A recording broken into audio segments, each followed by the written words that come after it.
കൊളാബറേഷനാ. പല പാർട്ടീസും ട്രൈ ചെയ്യുന്നുണ്ട്. നല്ല ഡീലാ. നമ്മുടെ ജനറൽ മാനേജർക്ക് അവര് നല്ല പരിചയ. ഈ ബിസിനസ് വിടരുതെന്നാണ് എന്റെ അഭിപ്രായം. ഈ ബിസിനസ് നല്ല ബിസിനസ് ഒന്നും വിടണ്ട.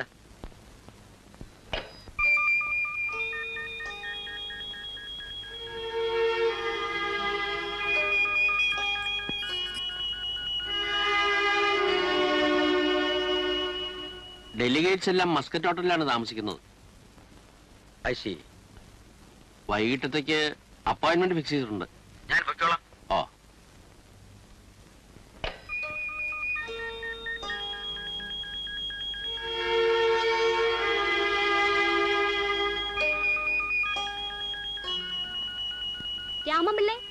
രാമപിള്ളേ എന്തോ 4:45 എത്താന്ന് പറഞ്ഞ ആളിനെ 5 മണിയായിട്ടും കാണുന്നില്ലല്ലോ. ഇപ്പൊ ഡോക്ടർ കാത്തിരിക്കാവും. ബിസിനസ് കാര്യങ്ങൾക്കിടയിൽപ്പെട്ട് മറന്നുപോയോ എന്തോ. വലിയ മുതലാളി ഇങ്ങനെ തന്നെയാ. ഒന്ന് ഫോൺ ചെയ്ത് നോക്കിയാലോ?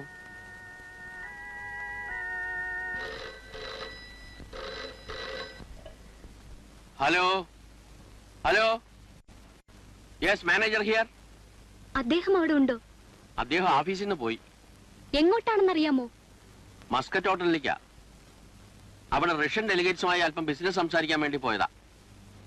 വൈകുന്നേരം ഓഫീസിൽ നിന്ന് നേരെ ഇങ്ങോട്ട് വരാന്നാണല്ലോ പറഞ്ഞിരുന്നത്. ഇത് അത്യാവശ്യ കാര്യമായതുകൊണ്ട് നേരെ അങ്ങോട്ട് പോയതായിരിക്കും.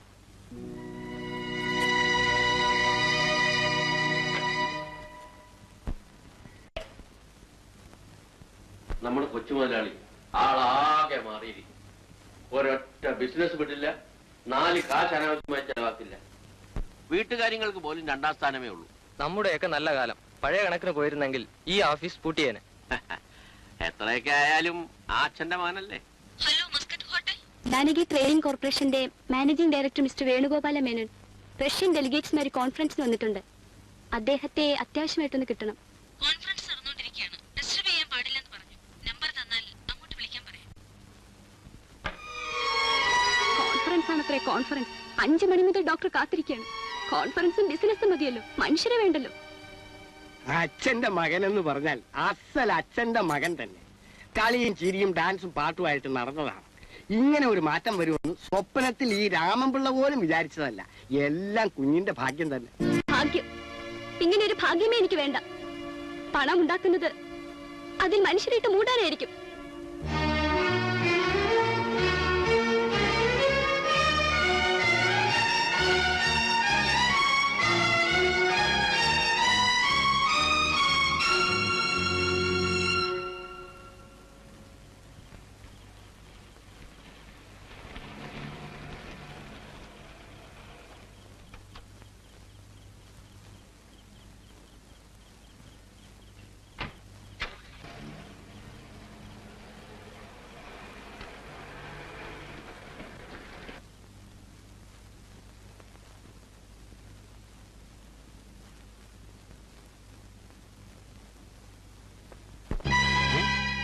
നീ പെട്ടിയൊക്കെ എടുത്തോണ്ട് കൊണ്ടുപോകുന്നു? എനിക്കിഷ്ടമുള്ളിടത്തേക്ക്. എന്നെ സ്നേഹിക്കാൻ ആരെങ്കിലും ഉണ്ടെങ്കിൽ അവരുടെ അടുത്തേക്ക്. I am sorry Sudha. ആർക്ക് വേണം നിങ്ങളുടെ സോറി? പട്ടിയെ പോലെ എന്നെ ഇവിടെ കാത്തിരുത്തിയിട്ട് ഇഷ്ടമുള്ളിടത്തെല്ലാം പോയി വന്നിട്ട് സോറി പറയുന്നു. പ്ലീസ്, എന്നെ ഒന്ന് മനസ്സിലാക്കാൻ ശ്രമിക്കേ. ജനിക്കാൻ പോകുന്ന കുഞ്ഞിനെ പറ്റി പോലും ചിന്തയില്ലാത്ത നിങ്ങളുമായി എനിക്കിനി യാതൊരു ബന്ധവും വേണ്ട. നിനക്കറിയില്ല സുധ, എനിക്ക് ആഗ്രഹമില്ലാഞ്ഞിട്ടാണ്. ഇന്ന് ഞാനവിടെ സമയത്തിന് എത്തിയില്ലായിരുന്നെങ്കിൽ എത്ര ലക്ഷം രൂപയുടെ ബിസിനസ് നഷ്ടപ്പെടുമായിരുന്നു എനിക്കറിയാം. ലക്ഷങ്ങളുടെ മുൻപിൽ സ്വന്തം ഭാര്യയും കുഞ്ഞിനെയും വലിച്ചെറിയാൻ നിങ്ങൾക്ക് കഴിയും അല്ലേ? സുധേ, വേണമെങ്കിൽ ലക്ഷ്യങ്ങൾക്ക് വേണ്ടി ഞങ്ങൾ വിൽക്കാൻ പോലും നിങ്ങൾ മടിക്കില്ല.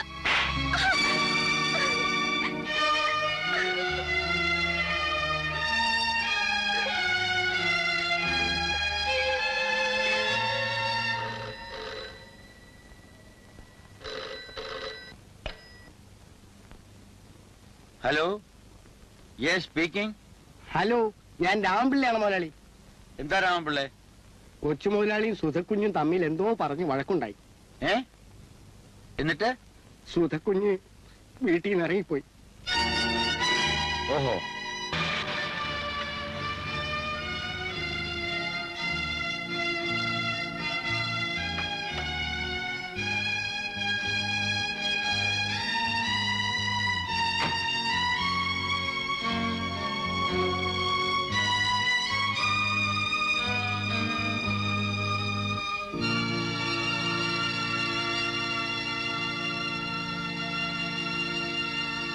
വേണു, ഡാഡി എപ്പോ വന്നു? സുധേന്ദ്രൻ വീട് വിട്ടുപോയി. അഹങ്കാരം. അല്ല, അവൾക്ക് സഹിക്കാൻ വയ്യാത്ത പ്രവൃത്തി എന്തെങ്കിലും നീ ചെയ്തിരിക്കും. ഞാൻ അങ്ങനെയൊന്നും ചെയ്തില്ല. നീ അവളുടെ മുഖത്ത് ആഞ്ഞടിച്ചു. എന്തിന്? വിവരങ്ങളൊക്കെ രാമൻപിള്ള പറഞ്ഞിരിക്കുമല്ലോ.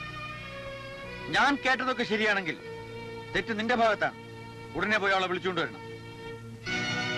ഇല്ല ഡാഡിക്ക് കാര്യം മനസ്സിലായിട്ടില്ല.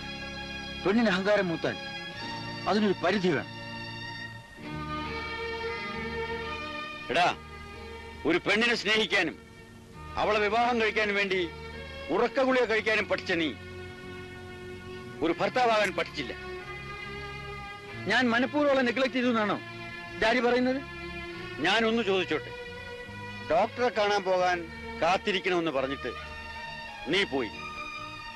നീ മടങ്ങി വരുമ്പോൾ അവൾ എന്താവശ്യത്തിനും ആയിക്കോട്ടെ മറ്റെവിടെയെങ്കിലും പോയിരുന്നെങ്കിൽ നിനക്കെന്ത് തോന്നുമായിരുന്നു? ഇത് അതുപോലെയാണോ ഡാഡി? ഇതെല്ലാ പുരുഷന്മാരും ചോദിക്കാറുള്ളതാണ്. പുരുഷന്റെ സങ്കല്പം സമയം അവന് വേണ്ടി മാത്രമുള്ളതാണെന്നാണ്. അവന്റെ ആഗ്രഹങ്ങളും വാശികളും നേടിയെടുക്കാനുള്ള വ്യഗ്രതയിൽ വീട്ടിൽ കാത്തിരിക്കുന്ന ഭാര്യ അവൻ മറന്നുപോകും. തീർന്നില്ല. അതിന് കാരണക്കാരി അവളാണെന്നും അവൾക്ക് വേണ്ടിയാണെന്നും പറയാൻ മാത്രമല്ല, സ്വയം വിശ്വസിക്കാനും ശ്രമിക്കും. അവളോ അവന് വേണ്ടി ജീവിക്കും, കാത്തിരിക്കും. ആ കാത്തിരിപ്പിൽ പരാജയപ്പെടുമ്പോൾ അവൾ വേദനിക്കും. ആ വേദന നിരാശയായി മാറും. നിരാശ ചിലപ്പോൾ കോപമായി പൊട്ടിത്തെറിക്കും. അതൊക്കെ ഞാൻ സമ്മതിച്ചു.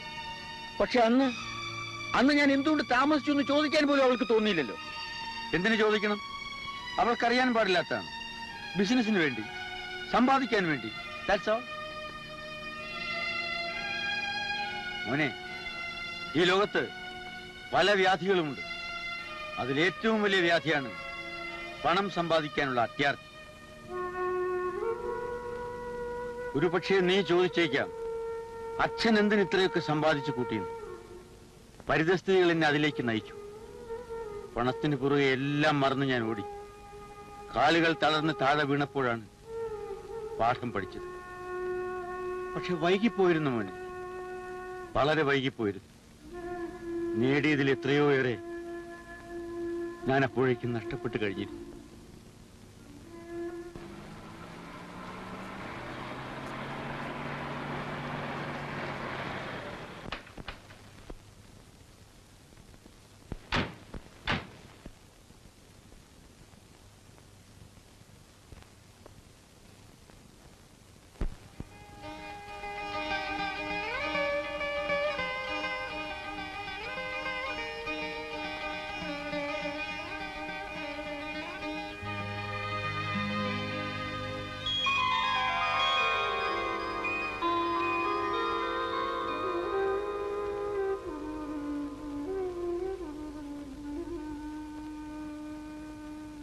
ജാനു, ജാനു, നിനക്ക് എങ്ങനെയുണ്ട് ജാനു? സുഖം. മോൻ എന്നെ പോലെ തന്നെയുണ്ടല്ലേ? ഞാൻ അന്ന് തന്നെ വരാൻ ശ്രമിച്ചു, കഴിഞ്ഞില്ല. നിനക്ക് എന്നോട് ദേഷ്യം തോന്നുന്നുണ്ടോ? ഞാൻ ഇവിടെ നിന്ന് പോയി സമയം കിട്ടിയപ്പോഴെല്ലാം, അല്ല, ഇല്ലാത്ത സമയം ഉണ്ടാക്കി നിന്നെ പറ്റി അന്വേഷിച്ചുകൊണ്ടിരുന്നു. ഈ പട്ടണത്തിലെ ഏറ്റവും നല്ല ഡോക്ടറെ നിനക്ക് വേണ്ടി മാത്രം അപ്പോയിന്റ് ചെയ്തു. ഞാൻ ആഗ്രഹിച്ചത് അങ്ങയുടെ മുഖം ഒന്ന് കാണാൻ മാത്രമായിരുന്നു. അങ്ങേക്കറിയാമോ, ഒരു പെണ്ണ് പ്രസവ വേദന അനുഭവിക്കുമ്പോൾ മരണത്തെയാണ് അവൾ മുന്നിൽ കാണുന്നത്. രക്ഷപ്പെടാൻ കഴിഞ്ഞില്ലെങ്കിൽ പിടഞ്ഞു മരിക്കുന്നതിന് മുമ്പ് ഭർത്താവിന്റെ മുഖം ഒന്ന് കാണാൻ അവൾ ആഗ്രഹിച്ചു പോകും. എന്ത് ചെയ്യ, ദിവസങ്ങൾ കഴിയും തോറും ബിസിനസ് മാറിയും തിരിഞ്ഞും ഒക്കെ വരും. നിനക്ക് ഓപ്പറേഷൻ ആണെന്ന് അറിഞ്ഞിട്ട് കൂടി എനിക്ക് വരാൻ കഴിയില്ല. എന്തൊരു ഗതികേടാണ്. ഞാൻ എത്രയോ പ്രാവശ്യം അങ്ങയോട് ചോദിക്കാൻ ആഗ്രഹിച്ചതാണെന്ന് അറിയാമോ? രാവും പകലിങ്ങനെ കഷ്ടപ്പെടുന്നത് ആർക്കു വേണ്ടി? ആർക്ക് വേണ്ടിയെന്ന്? കഴിഞ്ഞ കാലങ്ങളൊക്കെ നീ മറന്നുപോയി. ഇല്ല, മറന്നിട്ടില്ല. മറക്കാനൊട്ട് കഴിയുകയുമില്ല. പക്ഷെ അന്ന് പട്ടിണി കിടക്കുമ്പോൾ എന്തിനാ പട്ടിണി കിടക്കുന്നു എന്ന് അറിയാമായിരുന്നു. 1000 വൈഷമ്യങ്ങളുടെ നടുവിലും മുഖത്തോട് മുഖം നോക്കിയിരിക്കാൻ സമയമുണ്ടായിരുന്നു. ആ ആനന്ദം, ആ സംതൃപ്തി, അന്ന് അനുഭവിച്ച സന്തോഷവും സമാധാനവും. ഞാൻ പോയിരുന്നത് ഉല്ലാസയാത്രയ്ക്കായിരുന്നു. സമയത്തിന് ഉറങ്ങിയിട്ടോ ആഹാരം കഴിച്ചിട്ടോ ദിവസങ്ങൾ എത്രയാന്ന് നിനക്കറിയാമോ? എന്തിനു വേണ്ടി? ആവശ്യത്തിന് പണമില്ലാഞ്ഞിട്ടോ? മനുഷ്യന് ആഹാരത്തിന് ഗതിമുട്ടുമ്പോ അവൻ കിട്ടുന്നതൊക്കെ തിന്നും. അവനെല്ലാം ഉണ്ടാകുമ്പോ വിശപ്പ് തന്നെ മറന്നുപോയെന്ന് വരും. കൂടുതൽ കൂടുതൽ സമ്പാദിക്കാൻ ആഗ്രഹിക്കും. അവൻ സ്നേഹിക്കുന്നവർക്ക് വേണ്ടി. അപ്പൊ ഒന്ന് ലക്ഷക്കണക്കിൽ സമ്പാദിച്ചു തരുമെന്ന് കരുതിയാണല്ലേ ഞാൻ എല്ലാം ഉപേക്ഷിച്ച് അങ്ങയുടെ കൂടെ ഇറങ്ങി പുറപ്പെട്ടത്? അല്ല, അങ്ങയുടെ ഹൃദയത്തിന് വേണ്ടി മാത്രമായിരുന്നു. ആ ഹൃദയം എനിക്കിപ്പോഴും ഇല്ല ജാൻ. ഉണ്ട്, ഇപ്പോഴും ഉണ്ട്. പക്ഷെ അത് എന്നോടൊത്തു പങ്കിടാൻ അങ്ങേക്ക് സമയമില്ല. അന്ന് എന്റെ വീട് വിട്ട് ഇറങ്ങിയപ്പോൾ എനിക്ക് ആവശ്യത്തിലേറെ സ്വത്തും പണവും സ്ഥാനമാനവും എല്ലാം ഉണ്ടായിരുന്നു. വേണ്ട, എനിക്ക് ഈ സമ്പാദ്യങ്ങളൊന്നും വേണ്ട, മാളികകൾ വേണ്ട, സ്ഥാനമാനങ്ങളൊന്നും വേണ്ട. അങ്ങയുടെ ഹൃദയത്തിന്റെ കോഴി ഒരല്പ സ്നേഹം, അത് മാത്രമാണ് ഞാൻ ആഗ്രഹിക്കുന്നത്.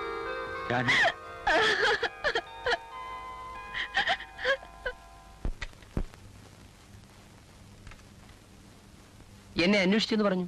മിസ്റ്റർ ഗോപാലകൃഷ്ണൻ, ഈ ഓഫീസിൽ നിങ്ങൾക്കുള്ള സ്ഥാനം ഞാൻ മറ്റാർക്കും കൊടുത്തിട്ടില്ല. എനിക്ക് നിങ്ങളിലുള്ള വിശ്വാസം മറ്റാരിലും ഇല്ല. ഒരു മൂത്ത സഹോദരനെ പോലെയാണ് ഞാൻ നിങ്ങളെ കരുതിയിട്ടുള്ളത്. ഇപ്പോഴെന്തേ പെട്ടെന്ന് ഇങ്ങനെയൊക്കെ പറയാൻ? ചുമതലാബോധമില്ലാതെയാണ് നിങ്ങൾ പെരുമാറിയത്. ഞാനോ? ഡൽഹിയിലേക്ക് അയക്കാനുള്ള അർജന്റ് ഫയൽസ് എന്തുകൊണ്ട് ഇതുവരെ അയച്ചില്ല? അത് കംപ്ലീറ്റ് ആയിട്ടില്ല.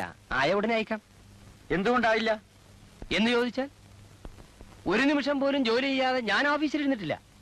ദാറ്റ് മീൻസ് നിങ്ങൾ ഫുൾ ടൈം വർക്ക് ചെയ്തിട്ടും ആ ഫയൽ പൂർത്തിയാക്കാൻ സാധിച്ചില്ല എന്നർത്ഥം. അതെ. എന്നാൽ ഞായറാഴ്ചയും മറ്റ് അവധി ദിവസങ്ങളിലും വേണ്ടി വന്നാൽ രാത്രിയിലും വർക്ക് ചെയ്ത് കംപ്ലീറ്റ് ചെയ്യാൻ വരുന്നില്ലേ? അതിന്റെ ഓവർ ടൈം വാങ്ങിക്കായിരുന്നല്ലോ. ക്ഷമിക്കണം മിസ്റ്റർ മേനോ, അങ്ങനെ ജോലി ചെയ്ത് ഓവർ ടൈം പറ്റി കുടുംബം നടത്തേണ്ട ഗതികേട് എനിക്കുണ്ടായിട്ടില്ല. മിസ്റ്റർ ഗോപാലകൃഷ്ണൻ, ഓഫീസ് സമയം കഴിഞ്ഞാൽ വൈകുന്നേരവും മറ്റവധി ദിവസങ്ങളും എന്റെ സ്വന്തമാണ്. ആ സമയം ഞാൻ എന്റെ ഭാര്യയ്ക്കും കുഞ്ഞിനും വേണ്ടി മാറ്റിവെച്ചിട്ടുള്ളതാണ്. ഭാര്യയും കുഞ്ഞും എനിക്കുമില്ലേ? ഞാനെന്തിന് സർവ്വം മറന്ന് രാവും പോലെ ഈ സ്ഥാപനത്തിന് വേണ്ടി കഷ്ടപ്പെടുന്നു? അത് നിങ്ങളുടെ സ്വന്തം ആവശ്യം, കൂടുതൽ കൂടുതൽ പണം ഉണ്ടാക്കാൻ അല്ല. അതേ മിസ്റ്റർ മേനോ, പണം മാത്രം ആഗ്രഹിക്കുന്ന നിങ്ങൾ മറ്റെല്ലാം മറന്നുപോകുന്നു. എന്റെയും ഈ ഓഫീസിലുള്ള മറ്റുള്ളവരുടെയും കാര്യം പോകട്ടെ, നിങ്ങളുടെ ഭാര്യയും കുഞ്ഞിനെയും പോലും നിങ്ങൾ മറന്നുപോകുന്നു. ഇല്ല, ഞാൻ അധ്വാനിക്കുന്ന എന്റെ ഭാര്യയ്ക്കും കുഞ്ഞിനും വേണ്ടിയാണ്, ഈ സ്ഥാപനത്തിന് വേണ്ടിയാണ്, നിങ്ങളടക്കം. എന്ന് എനിക്ക് തോന്നിയിട്ടില്ല. നിങ്ങളെ ഞാൻ എത്രത്തോളം ബഹുമാനിച്ചുവോ നിങ്ങൾ എന്നെ അത്രത്തോളം അപമാനിച്ചു എന്ന് നിങ്ങൾക്ക് തോന്നുന്നെങ്കിൽ ഞാൻ ഈ ഉദ്യോഗം രാജിവെക്കാൻ തയ്യാറാണ്. Good bye for the time being and thank you very much for all the good things you have done to me. വേണ്ട, എനിക്ക് ഈ സമ്പാദ്യങ്ങളൊന്നും വേണ്ട, മാളികകൾ വേണ്ട, സ്ഥാനമാനങ്ങളൊന്നും വേണ്ട.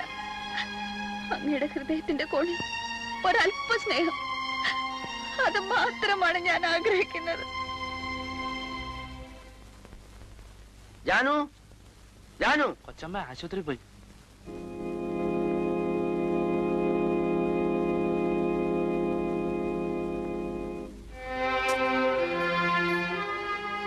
വരൂ.